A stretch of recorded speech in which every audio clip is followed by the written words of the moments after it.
हमें दूसरों की बुराइयां इतनी जल्दी क्यों समझ आ जाती हैं?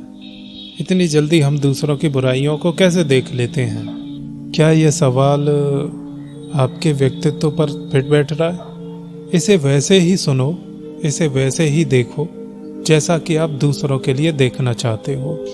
वो कहते हैं ना कि दूसरे पे गुजरती है तो हम पर असर नहीं पड़ता। अपनी चोट का दर्द सिर्फ खुद को ही होता है, दूसरे को नहीं। सबसे पहले मैं एक उदाहरण देता हूँ। एक लड़के को एक लड़की से प्यार हो गया। उसके मित्र ने उससे पूछा कि तू उस लड़की में क्या देखता है? तो उस लड़के ने जवाब दिया कि वो मुझे बहुत अच्छी लगती है, बिल्कुल हूबहू। एक तरफ कैटरीना कैफ रख दो और दूसरी तरफ उसे, तो एक सी लगेंगी दोनों बहने बहने। तो चलो बात को विराम दे दिया गया। रिश्ता चलता रहा 2, 4, 6 महीने। अचानक वो लड़का अपने मित्र से बुराई करने लगा उस लड़की की। अरे वो तो बहुत बुरी है, उस कमीनी की तो मैं शक्ल नहीं देखना चाहता।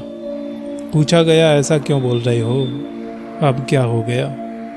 वो तो कैटरीना कैफ जैसी लगती थी। अरे नहीं, मैं उस चुड़ैल की शक्ल भी नहीं देखना चाहता। तो इसके पीछे का कारण जो समझ आया कि उसकी प्रेमिका के संबंध कहीं और चल रहे थे और इसने अचानक पता कर लिया। तो जब पता कर लिया तो वो उसके लिए जहर बन गई, बहुत बुरी बन गई, डायन बन गई। तो कहने का तात्पर्य ये है कि पहले वो उसे कैटरीना कैफ लग रही थी, बाद में वो उसके लिए भूतनी चुड़ैल बन गई।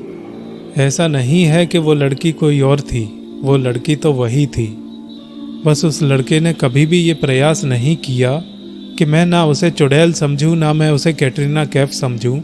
वो जैसी भी है मैं उसके असली रूप को देख सकूं, कि किसी भी व्यक्ति को एक भ्रम वाली दृष्टि से ना देखें। वो जैसा भी है वो उसके असली स्वरूप को देखें, उसके उसी स्वरूप को जानें, उसी स्वरूप को पहचानें। ये बहुत मुश्किल नहीं होता है, लेकिन हम एक पर्दा चढ़ा लेते हैं प्रेम का, या फिर क्रोध का, या फिर बदले का।